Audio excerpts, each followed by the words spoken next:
7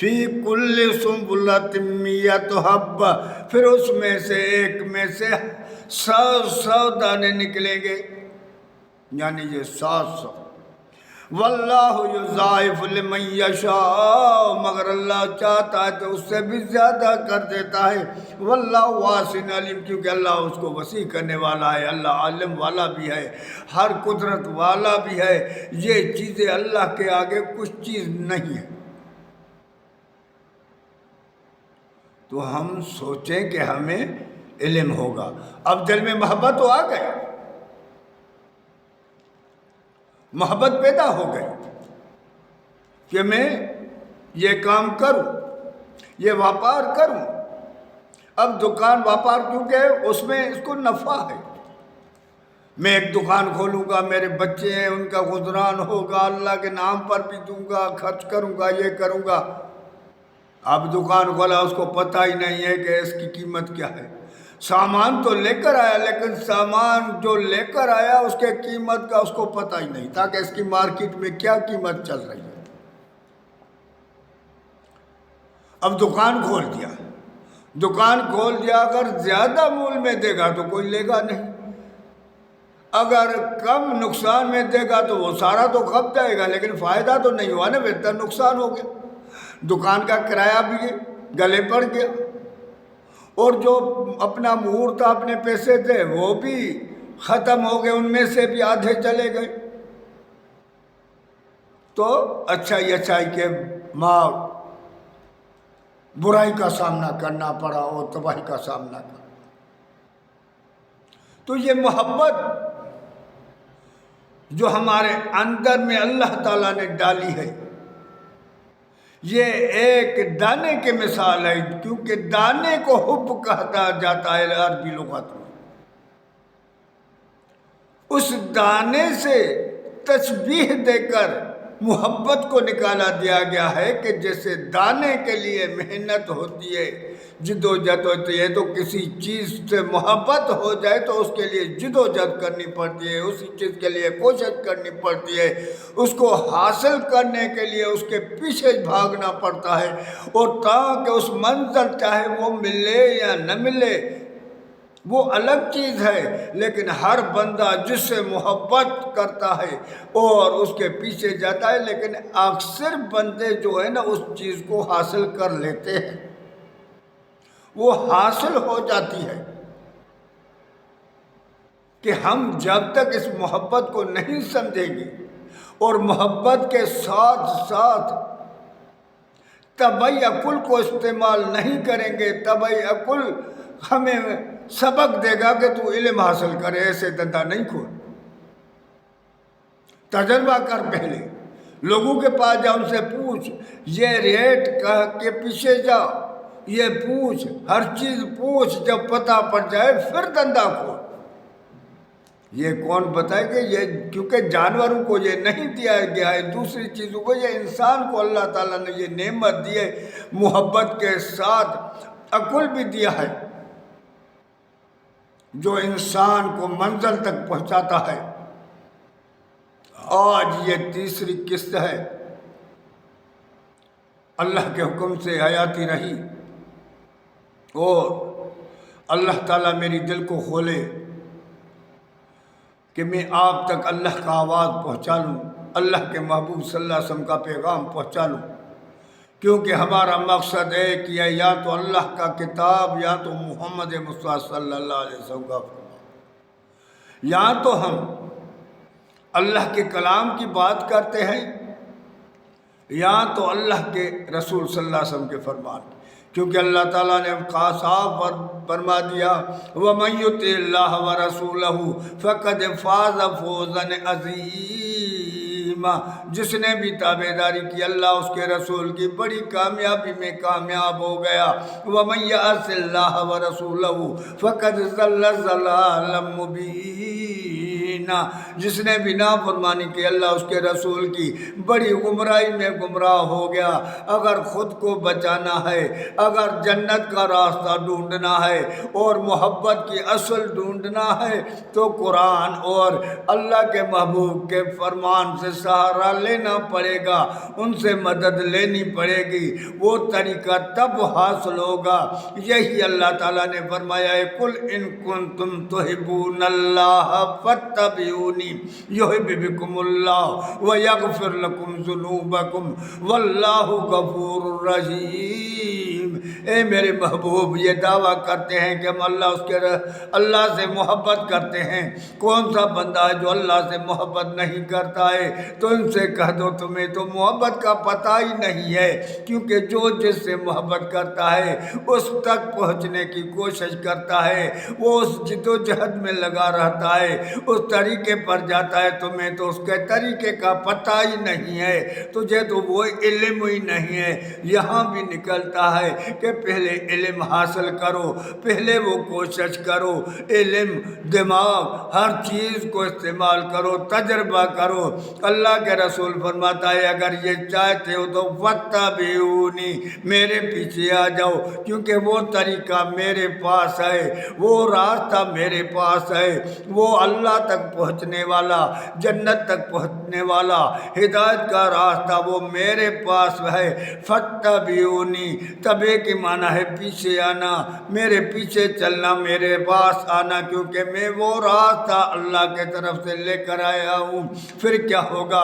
یحببکم اللہ، پھر اللہ بھی تم سے محبت کرے گا، یغفر لکم ذنوبکم، اور تیرے گناہ بھی معاف کر دے گا۔ اللہ بڑا رحم کرنے والا ہے۔